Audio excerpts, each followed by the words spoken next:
열왕기상 14장 4절에서 16절 볼 건데요.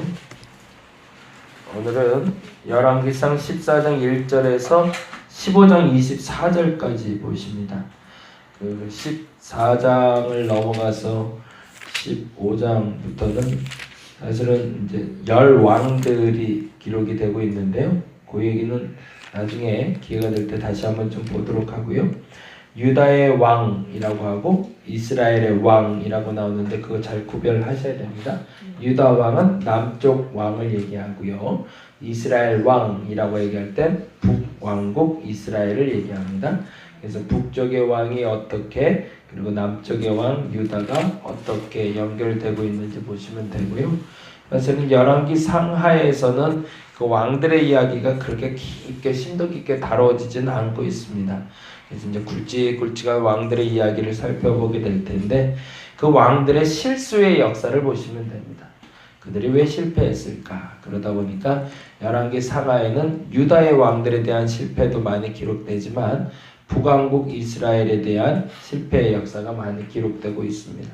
그렇게 한번 보시면서 쫓아오시면 아마 도움이 될 것 같고 오늘은 여로보암이라는 사람에 대한 이야기 같이 나누려고 합니다. 14장 4절에서 16절까지인데요. 조금 길지만 같이 한 목소리로 읽도록 하겠습니다. 여로보암의 아내가 그대로 하여 일어나 실로로 가서 아이야의 집에 이르니 아이야는 나이가 많아 눈이 어두워 보지 못하더라.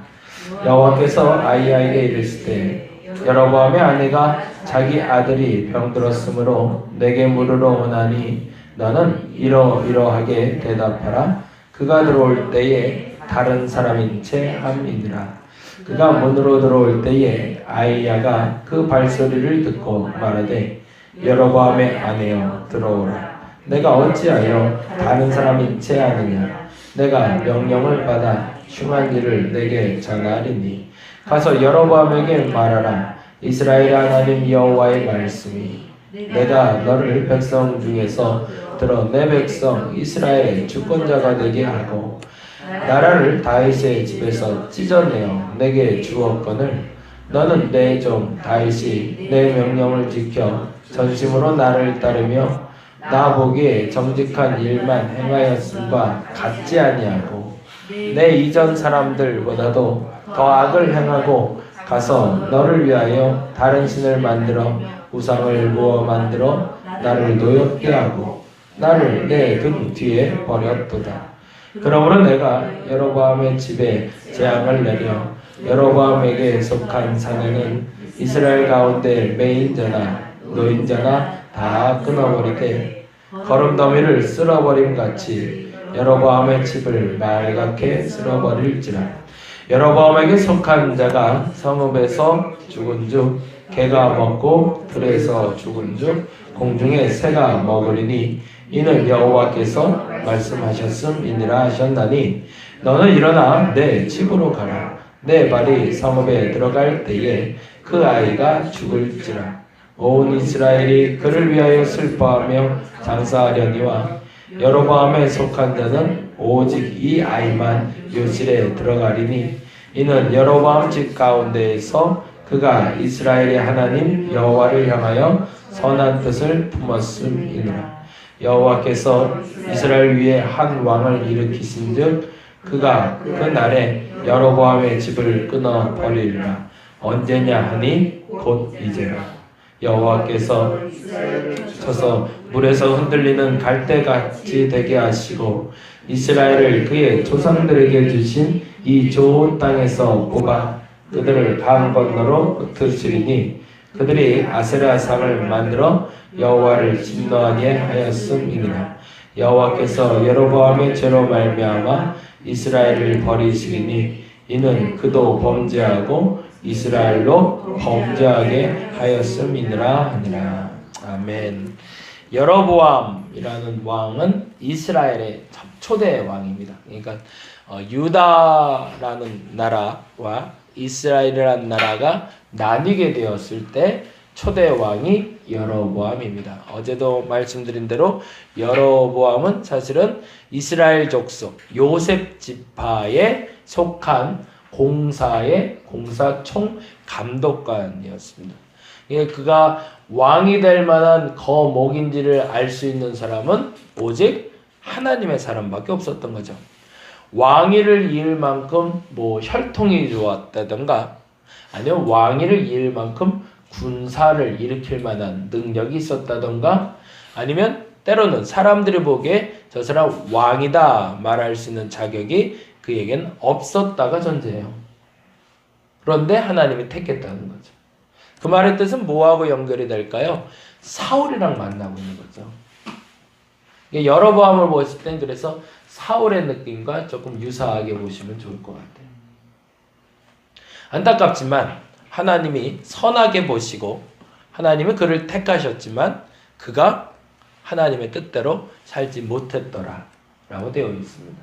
다윗은 동일하게 목자의 자리에 있을 때 그때 하나님이 택하셔서 그를 왕으로 삼고자 했을 때 그는 변치 않고 하나님의 뜻대로 살았지만 여로보암은 안타깝게도 그가 큰 권력을 갖게 되고 그가 원하는 것들을 누리게 되는 순간 변하기 시작했다는 거죠. 근데 왜 변했을까라는 것이 문제가 돼요. 왜 변했을까? 그 시작은 예루살렘으로 예배하러 올라가는 사람들을 두려워했기 때문에 그렇습니다. 남과 북으로 갈라지긴 했지만 우리나라 6.25 동란 한국전쟁이라 불리는 그 전쟁이 일어나서 두동강이가 나고 판문점 그리고 그 휴전선이 그어진 것처럼 건너지 못할 땅이 그어지지는 않았기 때문에 그렇습니다. 여기는 이스라엘 땅, 여기는 유다 땅 이렇게 규정을 딱 정해놓고 너희 더 이상은 못 와 이렇게 갈라진 게 아니라 아까 말씀드린 대로 이스라엘 지파에 속한 지파는 여로보암이, 유다 지파에 속한 지파는 다윗 계통이 이렇게만 나눠질 뿐이니까 그러면 예배할 때는 예루살렘에 가도 되는 문화였던 거죠. 그게 문제는 왜냐하면 종교가 갈라진 건 아니었으니까. 근데 여로보암이 그때 불안해지는 겁니다. 왜냐하면 그 예루살렘에 올라가서 사람들이 예배드리기 시작하면 점점 자꾸 유다 땅을 왔다 갔다 왕래하게 되니 이제 북녘 땅에 있는 사람들이 자꾸 뭐 커튼 자꾸 치고 자꾸 우리 땅을 자꾸 못 보게 하고 하는 이유가 있잖아요. 보다 보면 흠모하게 되고 흠모하다 보면 자꾸 넘어오게 되고 그러면 자기의 그 영역이 무너질 것 같으니까 자꾸 외부와 차단하는 것처럼 여로보암 입장에서도 이 이스라엘 땅 안에 있는 것만 보고 있으면 안전할 것 같은데 이 유다를 자꾸 보고 오는 게 불안해 보이는 거죠. 그래서 그가 처한 방법이 있었는데 12장 한번 볼까요? 12장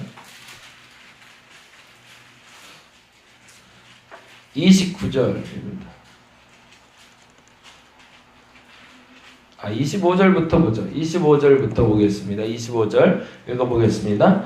여로보암이 에브라임 산지에 세겜을 건축하고 거기서 살며 또 거기서 나가서 분회를 건축하고 26절 읽어봅니다. 그의 마음이 스스로 이르기를 나라가 이제 다윗의 집으로 돌아가리로다. 왜 그렇게 생각했을까? 아까 설명드린 건데요. 27절 보겠습니다. 만일 이 백성이 예루살렘에 있는 여호와의 성전에 제사를 드리고자 하여 올라가면, 그렇죠? 아까 말씀드린 대로 1년에 한 번씩은 꼭 가야 되고, 남자들은, 이스라엘 남자들은, 그리고 상번제를 또 드려야 되는데, 그러면 자꾸 예루살렘으로 올라가면 어떻게 된다는 거죠? 이 백성의 마음이 유다 왕 된 그들의 주 르호보암에게로 돌아가서 나를 죽이고 유다의 왕 르호보암에게로 돌아가리로다 라는 불안함이 나왔던 거죠. 그래서 그 불안함 때문에 28절 읽어봅니다. 시작. 이에 계획하고 두 금송아지를 만들고 무리에게 말하기를 너희가 다시는 예루살렘에 올라갈 것이 없도다. 이스라엘아, 이는 너희를 애굽 땅에서 인도하여 올린 너희의 신들이라 하고, 편의주의를 말해주는 거죠. 그렇게 멀리까지 못 들어가냐, 가까운 데서 하면 되지 라고. 그러면서 황금송아지, 그 말도 안 되는 황금송아지가 또 등장을 합니다. 그리고 나서 29절에 이렇게 얘기합니다. 하나는 베델에 두고 하나는 단에 둔지라. 이 일이 30절에 보니까 이 일이 죄가 되었으니 이는 백성들이 단까지 가서 그 하나에게 경배함이라. 이게 왜 문제가 되냐면 단은 이스라엘 끝쪽이거든요. 북쪽 끝에 있는 동네입니다. 그러니까 이스라엘에서 예루살렘에서 가장 먼 곳에 성소를 만들어서 아예 예루살렘은 거들떠보지도 못하게 만드는 거죠. 그게 죄가 됐다는 겁니다. 그리고 나서 다음과 같이 이야기합니다. 31절에 같이 읽어보겠습니다. 여기가 좀 계속 읽어왔어요. 31절부터 33절이 31절 읽어봅니다. 그가 또 산당을 짓고 레위 자손 아닌 보통 백성으로 제사장을 쌓고 거기다가 줄을 정했어요. 보통 백성으로 제사장은 어느 지파 사람이 하게 돼 있죠? 레위 지파만 되게 했어요. 레위 지파 중에서도 누굴까요? 아론의 자손만 가능했습니다. 근데 레위 지파 중 아론의 자손만 제사장이 될 수 있었고 나머지 자손들은 사실은 성전을 짓거나 성전을 관리하는 사람들이었는데 보통 백성으로라는 단어를 쓰고 있어요. 그건 누구나에게 만인 제사장직을 열어놨다라는 좋은 말로 포장은 됐지만 거꾸로 말하면 아무나 할 수 있다는 얘기입니다. 아무나. 돈 주고 살 수 있는 시대가 열린 거죠. 아무나 목사가 될 수 있는 시대가 열려버린 겁니다. 그러니 성직이 타락할 수밖에 없는 거죠. 누구나 정치인에게 잘만 보이면 제사장이 될 수 있는 문화가 시작이 된 겁니다. 왜 문제인지를 아시겠죠. 그리고 나서 32절에 다음과 같이 되어 있습니다. 심지어 32절에 8째 달 곧 그 달 15째 날로 절기를 정하여 유다의 절기와 비슷하게 하고 똑같이는 못하지만 비슷하게 만들어놨대요. 그리고 나서 제단에 올라가서 베델에서 그와 같이 행하여 그가 만든 송아지에게 제사를 드렸으며 그가 지은 산당의 제사장을 베델에서 세웠더라. 베델이라는 곳 계속 강조하고 있는 이유가 있는데 나중에 또 말씀드리겠지만 이스라엘이기 때문에 이름이 이스라엘이기 때문에 예전에 이제 창세기로 돌아가 보시면 알지만 야곱이라는 사람과 기록된 중요한 장소들을 성소로 만들어 버리는 거예요. 기가 막힌 방법인 거죠. 사람들의 눈을 가리는 방법을 쓰는 거죠. 뭐 때문에요? 탐욕 때문에, 불안함 때문에. 우리가 신앙을 이룰 땐 그 두 가지가 우리에게 큰 은혜가 아닌 큰 불행으로 다가옵니다. 탐욕이죠. 내 것을 지키려는 그리고 그 불안함. 그것을 지키기 위해서 내가 무엇이라도 수단과 방법을 가리지 않는 어리석음이 나타나는 겁니다. 그리고 33절에 다음과 같이 이야기합니다. 그가 자기 마음대로 정한날에 그건 뭐예요? 여호와의 유월절이라던가 여호와의 초막절, 장막절 그런 거 말고 내가 마음대로 하고 싶은 날 8째 달 15째 날로 이스라엘 자손을 위하여 절기를 정하고 베델에 쌓은 제단에 올라가서 분향하였더라. 사람들을 여로보암의 입장에서는 민중들이라 불리는 사람들이라 불리는 그 백성들의 마음을 모아서 왕이 된 사람이니까 그 백성들이 원하는 것만을 해줘야 된다고 생각하는 겁니다. 그러면서 백성들에게 편하게 좋게 해준다는 그 착각을 불러일으켜서 그릇된 길로 가게 만들어버린 거죠. 그래서 여기서 말하는 그것이 죄가 되었으니라는 30절에 이 일이 죄가 되었으니라는 단어가 있잖아요. 그게 원어적으로는 어떻게 되어 있냐면 이 일이 길을 잃게 하였으니라는 뜻이에요. 그 말이 재밌는 거죠. 그가 만들어 놓은 것이 똑같아 보이고 비슷해 보이고 유사한 날에 유사한 장소에서 기념할 만한 일을 하고는 있지만 그 일로 말미암아 백성들이 길을 잃어버렸다는 겁니다. 그리고 나서 오늘 본문에 이렇게 얘기합니다. 14장에 보니 14장에 그의 아들이 병이 들었어요. 근데 그 아들에 대해서 다음과 같이 이야기하고 있습니다. 그 아들이 어떤 사람인지 13절, 14장 13절에 이렇게 설명합니다. 14장 13절 읽어볼까요? 온 이스라엘이 그를 위하여 슬퍼한다. 그가 누굴까요? 여로보암의 아들을 말합니다. 그 아들이 죽은 다음에 온 이스라엘은 이제부터 이스라엘이라면 누구를 생각했죠? 북쪽 나라. 이 북쪽 나라 이스라엘 사람들이 여로보암의 아들을 위해서 슬퍼했고 유일하게 그만 묘실에 들어갈 거예요. 왕의 묘실에. 근데 이유가 있다고 설명합니다. 읽어볼까요? 같이 온 이스라엘 시작. 온 이스라엘 그를 위하여 슬퍼하며 장사하려니와 여로보암에 속한 자는 오직 이 아이만 묘실에 들어가리니 이는 여로보암의 집 가운데서 그는 누굴까요? 여로보암의 아들이겠죠. 그만 뭐 했대요? 이스라엘의 하나님 여호와를 향하여 선한 뜻을 품었기 때문입니다. 그가 착한 일을 했기 때문에 먼저 데려가신다는 거예요. 이것도 참 기이한 일이죠. 가인과 아벨 중에 예배를 잘 드린 사람이 누구예요? 아벨이죠. 근데 아벨이 죽습니다. 이게 징조인 거죠. 근데 이 말은 거꾸로 말하면 그 죽어버린 아벨을 하나님이 버리지 않았다는 얘기예요. 여기서 여로보암의 아들이 일찍 죽었지만 그를 버린 게 아니라는 얘기예요. 우리가 생각하기에 먼저 죽어버렸고 병들어 죽었고 아무도 돌아보지 않았고 슬퍼고 그래서 묘실에 묻힌 한 아이지만 그는 하나님은 버리지 않았다는 얘기예요. 그러니까 한 사람의 죽음에 대해서 우리가 쉽게 판단하지 말라는 얘기입니다. 오히려 살아있는 여로보암을 하나님이 버린 거라는 거죠. 그리고 나서 이 얘기에 한 번 더 눈여겨봐야 되는 건데 4절 말씀만 보고 마무리할게요. 4절 말씀 같이 한번 읽어보겠습니다. 여로보암의 아내가 그대로 하여, 여기서 그대로 한다는 건 뭐냐면 여로보암이 알고 있는 게 있었어요.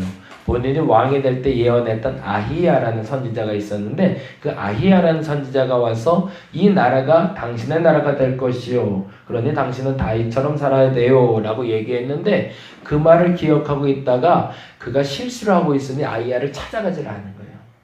그렇잖아요. 자기가 잘못하는 게 있는데 자꾸 눈치 보여서 갈 수가 없었던 거죠. 근데 큰 문제가 발생했잖아요. 내 귀한 아들 하나가 죽게 생기니까 그때서야 아히야가 또 생각나는 거예요. 그래서 그때서야 체면 불구하고 가고 싶은데 양심상 내가 직접 가지 못하겠고 그래서 아내를 보냈는데 아내를 보면서도 사실은 아히야가 나이가 많아서 눈이 어두워졌거든요. 그러니까 변장을 해서 보내는 겁니다. 다른 사람의 아내처럼 해서 아이가 죽게 생겼으니 아이를 고쳐달라고 선지자님 고쳐달라고 말하려고 보내는 거예요. 그런데 이미 하나님이 아이에게 미리 알려주셨습니다. 그 얘기를 보게 됩니다. 잠깐 볼게요. 4절 말씀 읽어보겠습니다. 여로보암의 아내가 그대로 하여, 그러니까 그대로 한다는 건 변장하고 갔다는 얘기예요. 변장하고 가고 있는데 일어나 실로로 가서 아히야의 집에 이르니 아히야는 뭐한대요? 나이가 많아 눈에 어두워 보지 못하더라. 이때 우리가 상상하는 인물이 하나 있죠. 누굴까요? 엘리 제사장. 눈이 어두워 보지 못하던 그에게 영안이 어두워져 있었잖아요. 근데 아히야는 그렇지 않더라는 겁니다. 육신의 눈은 어두워 있지만 영의 눈은 떠 있던 그 사람에게 5절 말씀 여호와께서 아히야에게 이르시되 여로보암의 아내가 자기 아들이 병들었으므로 내게 물으러 오나니 너는 이러이러하게 대답하라. 그가 들어올 때 다른 사람인 채 아멘 다 알고 있는 거죠. 그러고 나서 들어오는데 6절 그가 문으로 들어올 때 아히야가 그 발소리만 듣고도 합니다. 그리고 뭐라고 얘기하죠? 여로보암의 아내여 들어오라. 내가 어찌하여 다른 사람인 채 하느냐? 내가 명령을 받아 흉한 일을 내게 전해.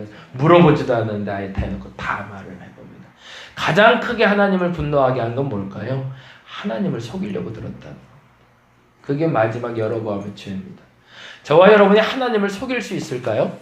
못 속입니다. 근데 우리 자꾸 하나님 속이려고 해요. 착한 척해요. 잘하는 척해요. 열심히 있는 척해요. 사람들은 그래서 막 박수도 쳐줘요. 아이고 잘하네. 양 목사 설교 잘하네. 막 사람들이 얘기해요. 착각하지 말아야 돼요. 하나님 속일 수 없어요. 말로 포장되어 있고 권력으로 보이는 걸로 포장되어 있는 목사, 장로, 권사, 집사 다 소용없다는 얘기예요. 그리고 아히야는 얘기합니다. 다른 사람인 채 하지 말고. 저와 여러분이 다른 사람인 채 하지 마시기 바랍니다. 필요할 때 하나님 찾아가는 거 맞습니다. 그러나 언제나 하나님께 찾아가야 됩니다. 우리가 아무리 속이려고 해도 하나님 다 아십니다. 다른 사람인 채 하지 마시고 솔직한 저와 여러분의 모습으로 하나님을 만나는 오늘 하루 되시기를 간절히 바랍니다. 기도하겠습니다. 다른 사람인 채 하지 말랍니다. 내가 눈이 어두웠다고 안 보일 줄 아냐? 다 보고 있다 라고 아히야는 얘기합니다. 하나님도 마찬가지. 내가 너희들에게 보이지 않는다고 내가 모를 줄 아냐? 다른 사람인 채 하지 마라. 이 말의 의미가 무슨 말인지 내 마음 깊은 곳에서 듣게 하여 주옵소서. 속일 수 없습니다. 어떻게 하나님 속일 생각합니까? 어떻게 착한 척합니까? 잘난 척합니까? 어떻게 잘하는 척하고 있습니까? 그 가식에서 빨리 빠져나오게 하여 주옵시고 하나님께 솔직히 구하고 솔직히 그 필요를 말하며 솔직히 죄인임을 인정하는 우리 되게 하여 주옵소서. 우리 마음이 하나님께 들킬 때 하나님 진정으로 들킬 때 하나님 움직이실 줄로 믿습니다. 내 마음이 하나님께 솔직히 드러나게 하여 주옵시고 하나님 우리의 모든 일에 응답하여 주시옵소서. 감사합니다. 고마우신 예수님 이름으로 기도드렸습니다. 다 같이 기도하고 돌아가도록 하겠습니다.